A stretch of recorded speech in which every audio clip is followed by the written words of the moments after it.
Am I the jerk for being upset that my husband of 18 years left me alone at the hospital when I was bleeding internally? Posted by you/snowbirds go home. I'm really not happy with how things went down last weekend, so I thought I'd scream into the void and see if the void screams back. I don't have any friends I could talk to about this. I, 43F, had severe abdominal pain in the lower right side of my abdomen on a Saturday night, so bad that I thought about going to the ER, but I'm slightly phobic about hospitals, and ER visits are expensive, so I didn't. It ended up feeling somewhat better by the next morning, so I put it out of my mind and was just careful, thinking I had pulled a muscle or something. 2 days later, I found massive purple bruises on my stomach, very near where the random pain had been / still was, which of course freaked me the F out. I first went to my OB/GYN in case my IUD had slipped and perforated something, but my IUD was fine, and there were no ovarian cysts / ruptures going on. She sent me to my primary care. After tons of poking and prodding, painfully, I might add, she sent me directly to the ER, even going so far as to call the head nurse in the ER to tell them I was coming and what my symptoms were. Her thought was that it was appendicitis, even though I had no nausea or other symptoms of that. Long story short, after scans, labs, and testing were done, I have a hematoma of the rectal sheath, a rip in the abdominal wall outside the colon, and the bruises were caused by it bleeding internally. I went to the ER around 11:30 a.m., noon on Friday, and spent the next 10-ish hours there before a room opened up for me and I was admitted. They weren't sure if I was going to need surgery to correct it, and no one had any idea what caused this, so the concern of more / other internal bleeding was big. My husband, 49M, was at work at the time. He picked up my 7-year-old from school at 3 p.m. and went home. His mom is retired, alone, her husband passed in April 2024, and loves to spend time with the kids. I also have a 23F, but he didn't ask her to pick up our son or watch him so he could sit with me. He waited until 7:30 p.m. to bring me food in the ER. I hadn't eaten all day because I was fasting to do blood work at my primary care appointment, stayed with me for about 30 minutes, and went home again. At that point, I still wasn't sure if I needed surgery, so I couldn't eat or drink anything after midnight. The next day, I didn't see him until after my food/drink intake was permitted again, so about 11:30 a.m. or so. My hospital lunch was delivered about 20 minutes after he arrived, and he left after my doctor gave his update. He missed the oncologist and hematologist, though. I had to deal with that terrifying prospect alone. My mom died of leukemia when I was 16. He wasn't very happy with the doctor, which I totally get. The doc was really off-putting and borderline unprofessional, asking if my husband hit me, to both of us, in the same room, after being asked this exact question at least 20 times by several different hospital staff prior to this. I was even asked if there was anyone I wanted to restrict from the hospital, and I said no. But he kept harping on it and was visibly angry, though he insisted he wasn't mad at me. I get that it was offensive, but I didn't understand why that took precedence over what was going on with my health and mental well-being. This was my first time being a patient in a hospital, besides when my 2 kids were born, and my prior experience with hospitals was anything but pleasant. Between my mom's cancer and my daughter's medical issues from birth until age 12, I spent way too much time there already. He kept bringing the doctor's comment up, then complained that the chaplain came by after I said I didn't want the chaplain. I'm pagan. It freaked him out a bit when he came by, but that's another story. Then got mad about the amount the hospital was charging the insurance company. Not what they were charging us, what they charged the insurance. I felt like the whole time I was in there, all he did was act upset and angry, and though he kept saying he wasn't mad at me, I felt like it was all about him and his feelings. I finally got to drive myself home from the hospital around 3:30 p.m. on Monday, so it was almost 4 days in the hospital. My husband came 3 of the 4 days and stayed about 20 to 30 minutes each day. He's off weekends, by the way, and missed every doctor except that one. When I got home, I got a shower to wash off the stink of disinfectant, and then it was straight back to normal, as though I had never been gone. My son gave me a hug and then ran off. Fine, he's 7. My husband played video games until dinner, then ate and helped with some of the dishes. No, let me do that. You're not supposed to be exerting yourself, or sit down and I'll take care of dinner. You just got out of the hospital. Nothing. I'm worried about my future. Is this a picture of what my life may be like? Cancer is rampant on both sides of my family, all kinds, so I guess that means I'll be doing chemo alone and probably going to die alone in a hospital bed at some point. I'm trying to move forward, but I also feel some resentment toward him. Whatever happened to in sickness and in health? I can't help but feel let down by him. I was all alone in a scary place, not knowing what was wrong or what was going to happen to me, and he couldn't be bothered to come sit with me, keep me company, help stop my freakouts, or support me. Not once did he tell me, "It's okay, you'll be okay, we'll get through this. Instead, it seemed like it was all about his frustrations and feelings. So now I'm conflicted. Maybe I was being selfish, it's not like he could actually do anything to help me there, and he was with our son. But where do you draw the line between selfishness and the need for help? Am I the jerk for wanting my husband to be more supportive during my time in the hospital? Edit. To clarify a few points that keep coming up. 1. I saw the surgeon Friday afternoon, and he restricted my food/drink starting at midnight that night and lasting until I got my second CT scan the next day, around mid-morning, to confirm my hematoma wasn't seeping or getting bigger. 2. No, I didn't specifically ask him to stay, and yes, that's my bad. I was in a lot of pain, and I didn't want to deal with him rolling his eyes at me and saying, "Fine, I guess I'll stay," in an irritated and put-out tone. 'Cause then I wouldn't have wanted him to stay, he would have just had a negative attitude that I didn't want to deal with at the time. Yes, he's done this before with other things, just nothing as serious. 3. My daughter is 23 but has some developmental delays and doesn't pick up on cues very well. I know I'm making some excuses for her, but she was the last one to see her grandpa in the hospital before he passed, and it really impacted her. Last year, we lost my dad, my husband's stepdad, and her dog, who she loved and doted on like a kid. She's petrified of loss at this point, and I am her rock. I also have to admit, I'm not used to leaning on my kids in any way. 4. My husband did not, nor has he ever, hit me. I didn't fall, have an accident, or experience any physical trauma. I totally get why the doctors asked me about abuse, though I didn't realize until today that asking in front of the potential abuser was another tactic to find out the truth. I do get that. 5. Yes, this is a pattern. He repeatedly has stated his opinions as facts. He is not a very empathetic person, and we have been working on that. I try telling him that not everyone thinks or feels exactly like he does, and his opinion is in fact or gospel truth. He also doesn't really believe in therapy or mental health issues. I have severe depression, generalized anxiety, and borderline OCD, according to my shrink. I don't know, I'm not a doctor, and his reaction to me telling him I'm depressed was, well, I get sad sometimes too. 6. He loves his son.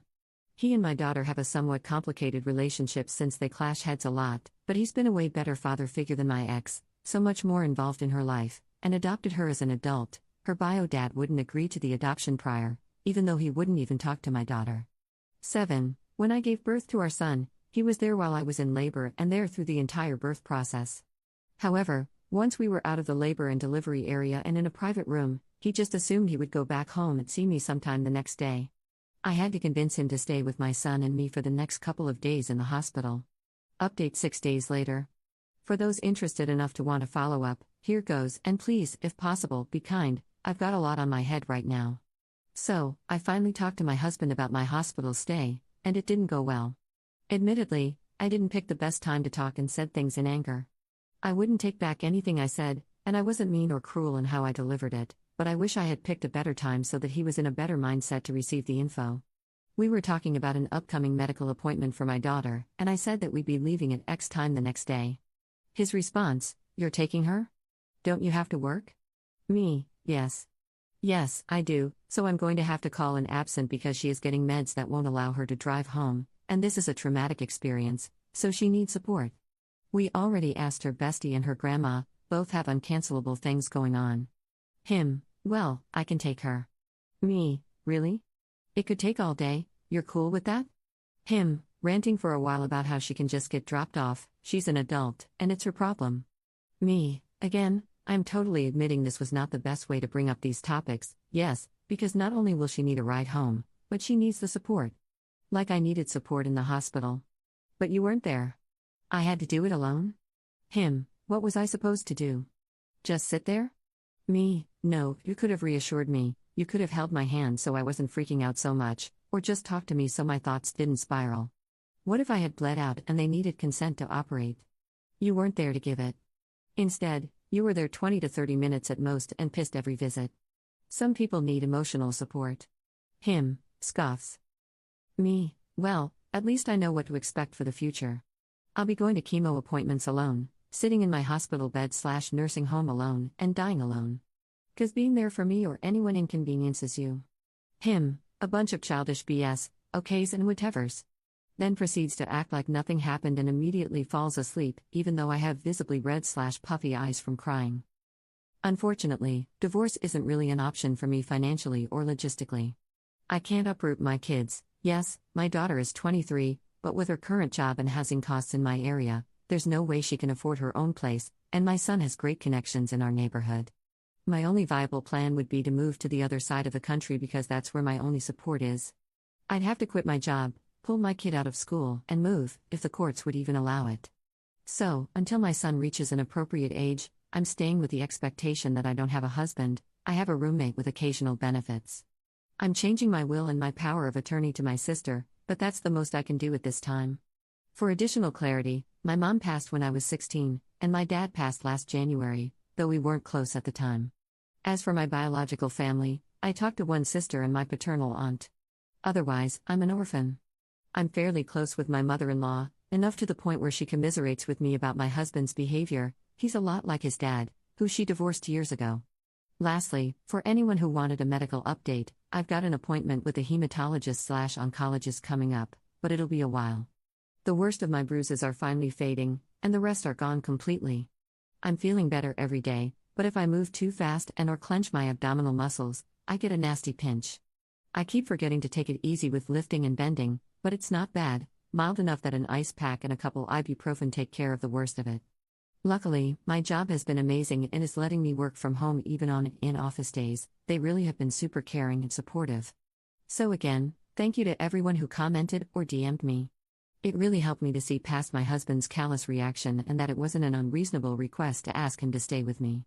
It's been an eye-opening experience, and honestly, I'm really sad that after all these years, I can't count on my partner. Relevant comments. Commenter. By the way, yes, of course, of course you just sit there. Last week, my mom and I sat around the lobby until we were literally the last people waiting for her father, my grandfather, who was having surgery. Then we still had hours more to get him settled until we felt okay leaving him with a neighbor in his senior apartment. It's just what you do. You know that. Your spouse ought to know that. Do you have a spare bedroom you can take over? Ops response. Nope, unfortunately not. I have a full house, 2 kids living at home and a roommate. Once either my daughter or roommate moves out, then I'll be able to have my own space. Commenter 2. Same old story. Husband reveals his true colors when his wife is sick. There are statistics on this.